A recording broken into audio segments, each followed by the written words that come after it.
మాజీ మంత్రి BJP MP Etela రాజేందర్ను కాళేశ్వరం కమిషన్ సుదీర్ఘంగా విచారించింది.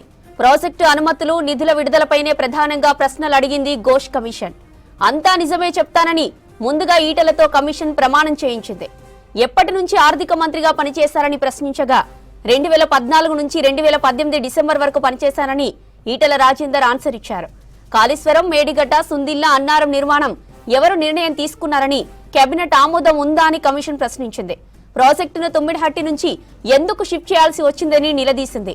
రీడిజైన్ ఎందుకు చేశారు, రీడిజైన్ కి గల కారణాలు ఏంటని అడిగింది.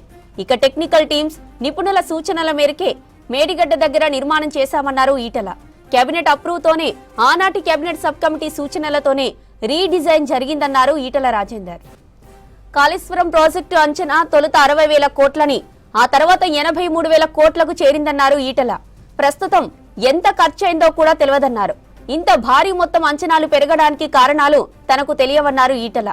డిపిఆర్ తయారీ కోసం వ్యాప్కో సంస్థకు 594 కోట్లు ఇవ్వాలని ఆదేశించారా అని కమిషన్ అడిగింది. తనకు తెలియదని ఈటెల రాజేందర్ ఆన్సర్ ఇచ్చారు. కాళేశ్వరం లిఫ్ట్ ఇరిగేషన్ కార్పొరేషన్ ఏర్పాటు ఉద్దేశం ఏంటని ప్రశ్నించింది కమిషన్. తనకేం తెలియదని, అంతా కేసీఆర్కే తెలుసన్నారు ఈటెల.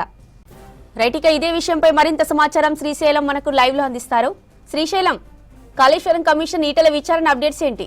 కాళేశ్వరం కమిషన్ ముందు ఈటెల విచారణ పూర్తయింది. ఈటెల దాదాపు 12 గంటల ప్రాంతంలో ఓపెన్ విచారణ జరిగింది. మొదట కమిషన్ చైర్మన్ ఛాంబర్లో ఆ నోటీసులకు సంబంధించినటువంటి ఆన్సర్ ఈటెల ఇచ్చారు. ఆ తర్వాత బహిరంగ విచారణ జరిపారు. బహిరంగ విచారణలో ఈటెలకు సంబంధించిన ఈటెల అన్ని అంశాలకు సంబంధించి ఆన్సర్ ఇచ్చారు. కమిషన్ ముందే తను ప్రిపేర్ చేసుకున్నటువంటి క్వశ్చన్లన్నిటి కూడా ఆన్సర్ చేసింది. ఆ తర్వాత అన్ని కూడా ఏదైతే చెప్పాలో అన్నిటి కూడా చెప్పుకొచ్చింది. మొత్తంగా అంటే కాళేశ్వరం కమిషన్ ఆర్థిక అంశాలకు సంబంధించినటువంటి డీటెయిల్సే ఎక్కువగా ఈటెల రాజేందర్ని అడిగింది.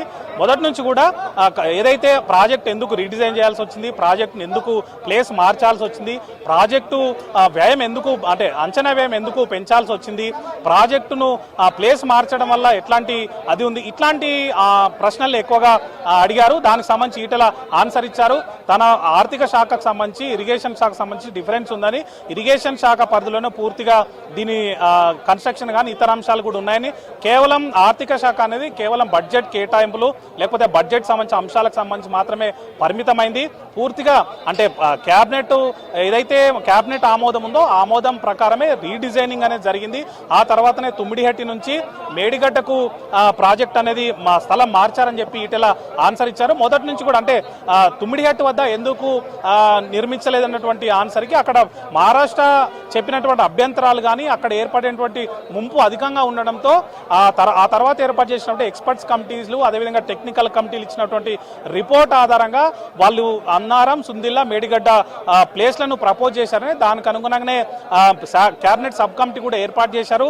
హరీష్ రావు అధ్యక్షన ఏర్పాటు చేసినటువంటి కేబినెట్ సబ్ కమిటీలో నేను అదేవిధంగా అప్పుడు వ్యవసాయ శాఖ మంత్రి తుమ్మల నాగేశ్వరరావు ఉన్నారు, ఆర్ఎండ్బి మినిస్టర్ ఉన్నప్పుడు తుమ్మల నాగేశ్వరరావు ఆయన ముగ్గురం కూడా కేబినెట్ సబ్ కమిటీలో ఉన్నాం. ఆ తర్వాత వాళ్ళు ఇచ్చినటువంటి రిపోర్ట్ను పూర్తిగా స్టడీ చేసిన తర్వాత సబ్ కమిటీ కూడా ఆమోదం తెలిపి దాన్ని కేబినెట్ ముందు పెట్టింది. ఆ తర్వాత కేబినెట్ ఆమోదం తర్వాత ప్రాజెక్ట్ అనేది రీడిజైన్ అయిందని చెప్పారు. అదేవిధంగా ఎందుకు వ్యయం పెంచాల్సి వచ్చింది అన్నప్పుడు ప్రాజెక్టు టేకప్ చేసినప్పుడు మొదట 38,000 కోట్లు అనుకున్నారు. ఆ తర్వాత అది 60,000 కోట్లు దాటింది. ఆ తర్వాత 85,000 కోట్లకు కూడా పెరిగింది. ఫీల్డ్కి వెళ్ళిన కొద్దీ రైతుల యొక్క రిక్వెస్ట్ ను పరిగణలోకి తీసుకున్న తర్వాతనే ఇది పెరుగుతూ వచ్చిందని చెప్పి ఆన్సర్ చేశారు.